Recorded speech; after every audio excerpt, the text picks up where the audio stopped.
अस्सलाम वालेकुम। आज जो हमने थ्योरम करना है वो है फाई इज़ मल्टीप्लिकेटिव। फाई को मल्टीप्लिकेटिव हमने प्रूव करना है और किस तरह हम प्रूव करेंगे। मैथमेटिकली क्या है कि फाई ऑफ एम एन जो है is equal to phi of M into phi of n. ठीक है, चले जी, अब हम यूलर फाई फंक्शन को मल्टीप्लिकेटिव प्रूव करते हैं।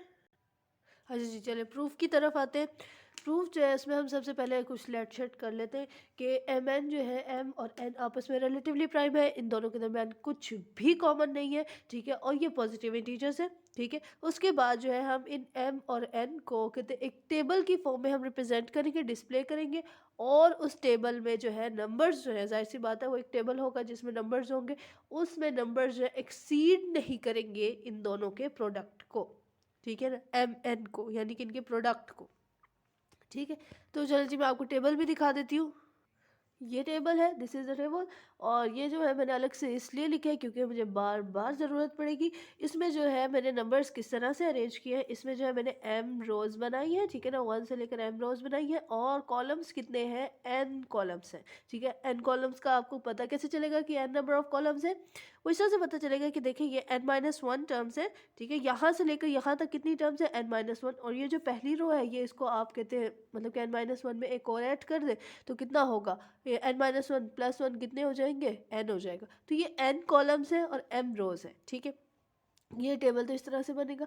दूसरा ये कि कहते हैं इस टेबल में अगर आप एलिमेंट्स देखें तो किस तरह के, वन कहते हैं, फिर एम प्लस वन, फिर two M plus one, up to सोन n minus one into M plus one. ठीक है, अप टू सोन बीच में एक रो मैंने आर भी ऐड की है कि उसमें आर, ठीक है, m plus are, two M plus are, ठीक है, n minus one up to सोन n minus one into M plus are. ठीक है, इस तरह ये सारा चलता जाएगा और आपके एलिमेंट्स कहाँ तक जा सकते हैं, एम एन तक। इससे ज़्यादा एलिमेंट्स आपके कहते हैं इस टेबल में नहीं होंगे। अच्छा जी, ये जो बीच वाली रो है ना, जो मैंने आर की फॉर्म में लिखी है, सारा कहते हैं काम जो है, सारी बातें जो है वो इसी से रिलेटेड होंगी। तो अब चलते हैं आगे।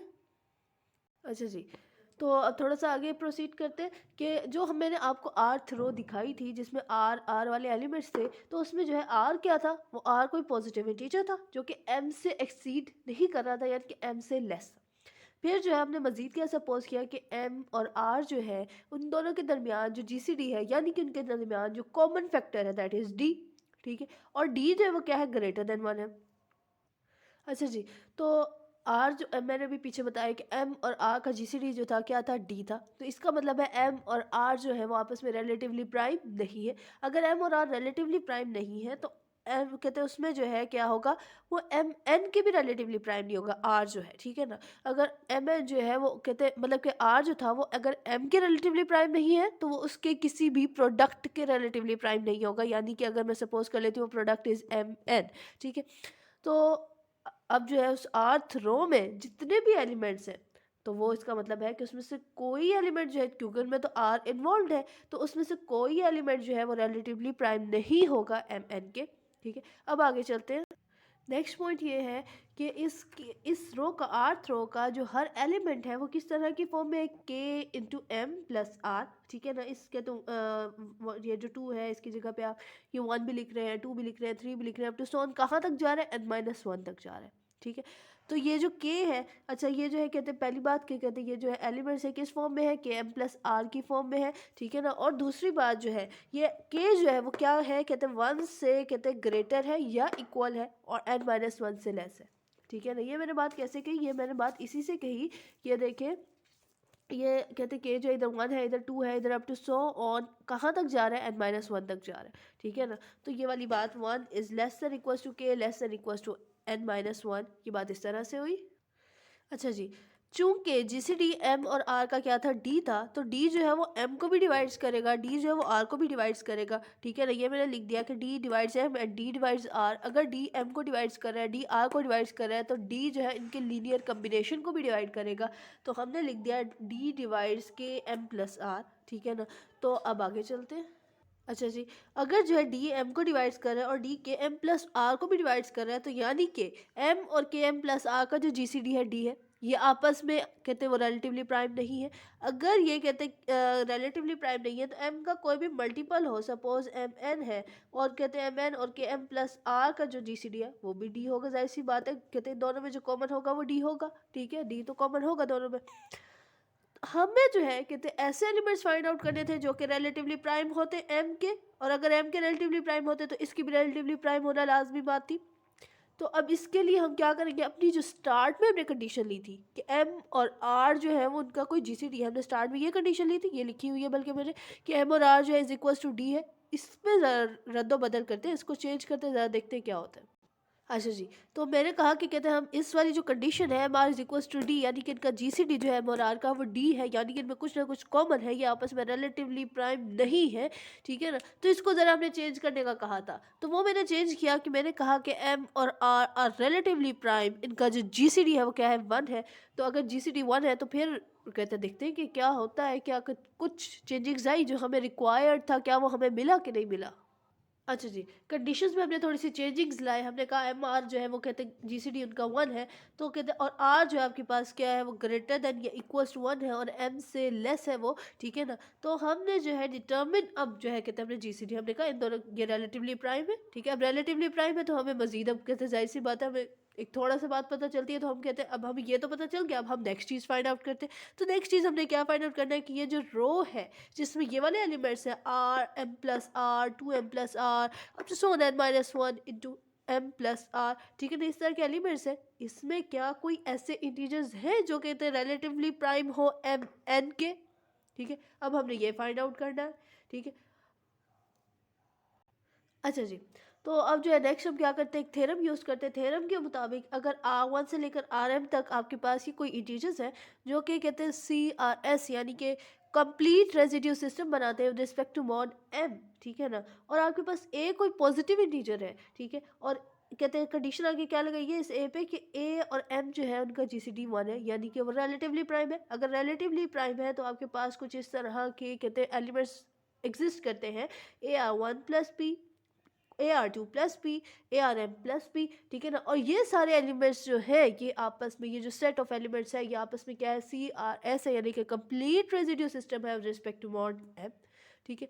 तो ये अच्छा, इस थ्योरम को समझने से पहले हमें ये पता होना चाहिए कि what is C R S mod, ठीक है ना। तो सी आर एस मॉड जो है वो हमारे पास क्या होता है, वो हमारे पास ये होता है कि कंप्लीट रेजिड्यू सिस्टम क्या होता है हमारे पास, कि इंटीजर्स जो हमारे पास कुछ एग्जिस्ट करते हैं ए वन से लेकर ए एन तक, ठीक है ना, ए आर तक हमारे पास कुछ इंटीजर्स एग्जिस्ट करते हैं जो कि एक कंप्लीट रेजिड्यू सिस्टम कब बनाते हैं with respect to mod M, अगर जो है आपके पास इनमें से कि आपस में जो है कि क्या हो, कहते हैं नॉट कॉन्ग्रेंट हो, ठीक है। A one is not congruent to A two is not congruent to A three, A one is not congruent to A three, ठीक है ना, आपस में इनकॉन्ग्रेंट होना चाहिए इनको, ठीक है ना। उसके बाद सेकंड कंडीशन क्या है, सेकंड ये है कि आप कोई इंटीजर लेते हैं एन, ठीक है, और एन के साथ जो है कहते हैं कोई यूनिक जे है, कहते हैं एक नंबर लेते हैं, आप कोई इंटीजर लेते हैं, वो इनमें से किसी एक कहते हैं एक आई के साथ जो है ना कॉन्ग्रेंट होगा, ठीक है। N is congruent to A J with respect to mod M, ठीक है। तो ये कहते हैं सी आर एस सिस्टम है। अच्छा, अब सी आर एस सिस्टम का तो मैंने आपको समझा दिया कि सी आर एस सिस्टम क्या होता है। उसी सी आर एस सिस्टम को इधर यूज़ करते हैं कि ये जो है अगर ये आर वन से लेकर आर एम तक अगर जो है आपके पास सी आर एस सिस्टम है रिस्पेक्ट टू मॉड एम, और फिर आगे कंडीशन लगाई कि ए एक पॉजिटिव इंटीजर है और ए एम जो है वो क्या है, रिलेटिवली प्राइम है, तो आपके पास कुछ सेट ऑफ एलिमेंट्स बनते हैं A R one plus B, A R two plus B, अब टू so on A R M plus B, ये भी सी आर एस सिस्टम बनाते हैं। ज़रा गौर करें तो ये जो आपके पास एलिमेंट्स हैं जो इस थ्योरम के मुताबिक नए नए तरीके से बनते हैं, क्या वो इस तरह के नहीं है जो आपके कहते हैं टेबल में बन रहे हैं, ये R M plus are, two M plus R N minus one into M plus R, कुछ इस तरह के नहीं बन रहे। अगर गौर करें तो ये देखें A R one plus B, ठीक है ना, और इधर क्या है, इधर अगर इसको देख ले two M plus are, two को ए की जगह पे ले लें, एम को आर वन ले लें और प्लस आर को बी ले लें, इस तरह के एलिमेंट्स नहीं बन रही है। तो इसका मतलब है कि ये जो ये वाली रो है, ठीक है ना, आर वाली, ये क्या है, सी आर एस सिस्टम बना रही है with respect to mod something some mod, ठीक है ना। जो बात अभी मैंने थ्योरम से एक्सट्रैक्ट की है, थ्योरम से निकाली है, तो वो मैंने इधर लिख भी दी इंग्लिश में कि कहते हैं आर्थ रो जो आपकी थी उसमें एन इंटीजर्स है, ये तो मैंने शुरू में आपको बताया कि उसमें एन इंटीजर्स है, तो एन इंटीजर्स इन दी आर्थ रो वो क्या बना रहे हैं, सी आर एस बना रहे हैं with respect to mod N, ठीक है ना। अब आगे चलते हैं। अच्छा जी, आगे चलते हैं। आपके पास जो थी अर्थ रो में कितने इंटीजर्स थे? n इंटीजर्स थे और वो with respect to mod n c r s system बना रहे थे, ठीक है? तो ये जो है कितने जितने भी n नंबर ऑफ इंटीजर्स है अर्थ रो में आपके पास इस रो में, तो इनका जब आप फाई ऑफ n लेंगे, ठीक है ना, यूलर फाई फंक्शन लेंगे, तो वो सारी की सारी जितनी भी वैल्यूज़ आएंगी वो सारी की सारी रिलेटिवली प्राइम होगी टू n, ठीक है। अच्छा, अगर वो n के रिलेटिवली प्राइम है, ठीक है, तो these phi of n integers जो कहते हैं ये फाई ऑफ n आप इंटीजर्स इनका निकालेंगे, इन सारे कहते हैं वैल्यूज़ का जब आप फाई ऑफ n निकालेंगे उनसे कोई इंटीजर्स आएंगे, ठीक है ना, इस रो का जब आप फाई ऑफ n निकालेंगे उनसे जो इंटीजर्स आएंगे तो वो कहते हैं अगर वो n के रिलेटिवली प्राइम थे तो वो m के भी रिलेटिवली प्राइम होंगे, और अगर वो एम एन के भी रिलेटिवली प्राइम है एम के भी रिलेटिवली प्राइम है तो इन दोनों के प्रोडक्ट के भी रिलेटिवली प्राइम होंगे, ठीक है ना। अच्छा जी, आगे चलते हैं। ये तो बात मैंने आपको स्टार्ट में ही बता दी थी कि इधर जो है आपके पास नंबर ऑफ रोज कितनी है, m रोज है, और नंबर ऑफ कॉलम्स कितने हैं, n कॉलम्स है, ठीक है ना। तो हर रो में जो है आपके पास n इंटीजर्स है, ठीक है। तो वही बात अगर आप हर रो का अगर आप यूलर फाइव फंक्शन लेते हैं तो कहते हैं इधर यही बात लिखी हुई है कि there are phi of m rows, ठीक है। फाइव m रोज किस तरह है कि हर रो का आप जो है कहते हैं यूलर फाइव फंक्शन ले, ठीक है ना। तो इतनी रोज आपके पास हो जाएंगी और हर रो में जो है चूंकि इधर कहते हैं हर कहते हैं रो में कितने इंटीजर्स है, यार ये कितने कॉलम्स है आपके पास, n कॉलम्स है, ठीक है ना। तो उसने यही बात की there phi of m rows each containing phi of N integers relatively prime to, ये दोनों क्या है वो जो इंटीजर्स है वो किसके रिलेटिवली प्राइम है, m n के रिलेटिवली प्राइम है, ठीक है ना, इनके प्रोडक्ट के। उसके बाद देयरफॉर हम लोगों ने क्या कंक्लूड किया कि कहते हैं phi of M N is equals to phi of M into phi of N, और यही चीज़ हमने कहते कंक्लूड करनी थी, यही चीज़ हमने निकालनी थी, और यहाँ से हमारे पास ये चीज़ प्रूफ हुई है कि Euler five function is multiplicative.